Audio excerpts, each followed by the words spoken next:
Hello guys, welcome back to my channel গ্রাম্য blog. আজকে চলে এসেছি আবার নতুন একটা রেসিপি নিয়ে। তো আজকে আমরা তৈরি করতে চলেছি আম পোড়ার শরবত। আম পোড়ার শরবতের রেসিপিটাই তোমাদের সাথে শেয়ার করব। আর এই যা গরম পড়েছে, এই গরমের মধ্যে শরবত খেতে কার না ভালো লাগে, তাই মনে হলো আজকে আম পোড়ার শরবত করি। তো চলো আজকের ভিডিওটা এখান থেকে স্টার্ট করছি, দেখতে থাকো, সাথে থাকো। আম পোড়ার শরবত খেতে গেলে আমটাকে উনানে পুড়িয়ে নেওয়াই ভালো। আমাদের যেহেতু কোনো প্ল্যান ছিল না, আগে হঠাৎ করেই আম পোড়ার শরবত খেতে মন চেয়েছে, তাই আমরা উনানে না পুড়িয়ে এটা গ্যাসে পুড়িয়ে নিচ্ছি। ভালোভাবে এরকমভাবে ঘুরিয়ে ঘুরিয়ে পুড়িয়ে নিতে হবে। দেখতেই পাচ্ছ আমাদের আমটা ভালোভাবে পুড়ে গেছে। আম পোড়ার শরবতের মধ্যে যেগুলো যাচ্ছে, এটা হচ্ছে বিট লবণ, এটা হচ্ছে ধনে মৌরি গুঁড়ো, এটা হচ্ছে শুকনো লঙ্কা গুঁড়ো করা। তো এইগুলোই আমরা আম পোড়া শরবতের মধ্যে মিক্সড করব। আর এখানে আমরা নিয়েছি জলজিরা আর পালসের 10টা লজেন্স। তো এগুলোকে গুঁড়ো করতে হবে, পালস লজেন্সগুলোকে। আমগুলোকে ঠান্ডা করে তারপরে খোসাগুলো ছাড়িয়ে নেব। খোসা ছাড়ানো হয়ে গেলে আমগুলোকে ভালোভাবে ছিলে নেব। দেখতেই পাচ্ছ পালস লজেন্সগুলোকে গুঁড়ো করে নিচ্ছি। গুঁড়ো করে নেওয়ার একটা সুবিধা হলো জলের সাথে গুলে যায় খুব তাড়াতাড়ি। তারপর শিলের মধ্যে পরিমাণ মতো চিনি দিয়ে চিনিটাকে গুঁড়ো করে নেব। গুঁড়ো করার কারণ ওই যে বললাম, তাড়াতাড়ি জলের সাথে গুলে যায়, সেই কারণেই।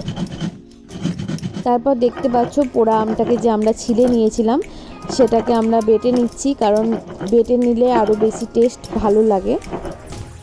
এরপর আমরা শিলের মধ্যে 4টে লঙ্কা দিয়ে লঙ্কাগুলোকে বেটে নেব। তোমরা যে যেমন ঝাল খাবে সেই অনুযায়ী তোমরা ঝালটা দিতে পারো।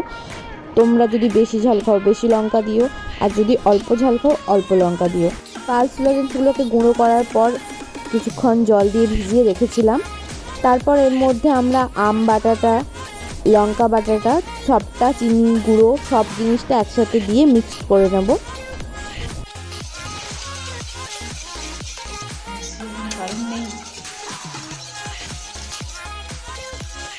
তারপর এর মধ্যে দিয়ে দেবো 1 চামচ মতো লবণ, বিট লবণ, আর দেবো ধনে মৌরির গুঁড়ো, তার সাথে দেবো শুকনো লঙ্কা গুঁড়ো। এরপর এর মধ্যে দিয়ে দিচ্ছি জলজিরা। জলজিরা দেওয়ার পর এটাকে আমি ভালো করে মিক্স করে নেব। আর এই যে দেখতে পাচ্ছ আমি আইস নিয়ে চলে এসেছি, এগুলোকেও দেব, কিন্তু তার আগে জল মিক্সড করে নেব। জল মিক্সড করার পর আইসগুলোকে এর সাথে তুলে দেব।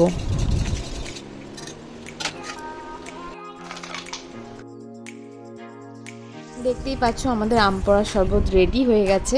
এরপর আমি গ্লাসের মুখের মধ্যে লেবু ঘষে তার উপর জলজিরা মাখিয়ে নিচ্ছি। তার মধ্যে আমি এবার আম পোড়ার শরবতটা ঢেলে দেবো, দিয়ে আমি আম পোড়ার শরবতটা সার্ভ করে দিতে পারবো।